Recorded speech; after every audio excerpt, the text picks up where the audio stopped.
கர்நாடகா மாநிலங்களில் தென்மேற்கு பருவமழை தீவிரமடைந்து கடந்த 16ஆம் தேதி முதல் தொடர்ந்து கனமழையாக பெய்து வருகிறது. இதன் காரணமாக அங்குள்ள கபினி மற்றும் KRS அணைகள் முழுமையாக நிரம்பியுள்ளது.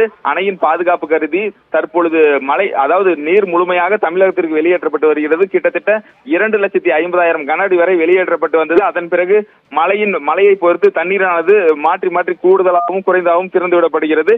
இந்த நிலையில் மேட்டூர் அணைக்கான நீர்வரத்து படிப்படியாக உயர்ந்து கடந்த 30ஆம் தேதி அணையின் முழு கொள்ளளவான 120 அடியை எட்டியது.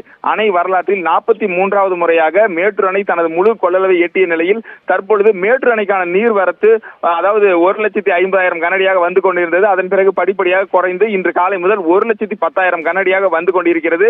அணைக்கு வரும் நீர் முழுமையாக உபரி நீராக வெளியேற்றப்பட்டு வருகிறது. மேலும் காவிரி கரையோரங்களில் வெள்ள அபாய எச்சரிக்கை விடுக்கப்பட்டு தீயணைப்பு துறையினரும் பாதுகாப்பு பணியில் ஈடுபட்டு வருகின்றனர். இந்த நிலையில் மேட்டூர் அணையில் தற்பொழுது நீர்வளத்துறை அமைச்சர் துரைமுருகன் அவர்கள் ஆய்வு மேற்கொண்டு வருகிறார்.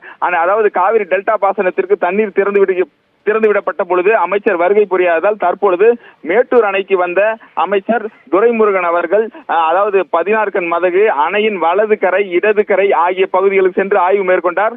தொடர்ந்து அன்றைய தினம் தண்ணீர் திறந்துவிடும் நிகழ்ச்சியில் கலந்து கொள்ளாததால் தற்பொழுது அமைச்சர் அணைக்கு வந்து மலர்களை தூவி தண்ணீரை வரவேற்றார். தொடர்ந்து செய்தியாளர்களை சந்தித்த அமைச்சர் கூறுகையில், கர்நாடகாவில் தடுப்பணை கட்ட ஒருபோதும் தமிழக அரசு அனுமதிக்காது, அதற்கான ஆட்சேபனையை நாங்கள் தெரிவித்துள்ளோம் என்றார். மேலும் மேட்டூர் அணையிலிருந்து உபரி நீரை 100 ஏரிகளில் நிரப்பும் திட்டம் விரைவில் முழுமையாக செயல்படுத்த நடவடிக்கை எடுக்கப்படும். தற்பொழுது 50 ஏரிகளுக்கு அந்த உபரி நீர் செல்லும் வகையில் பணிகள் நிறைவடைந்துள்ளது.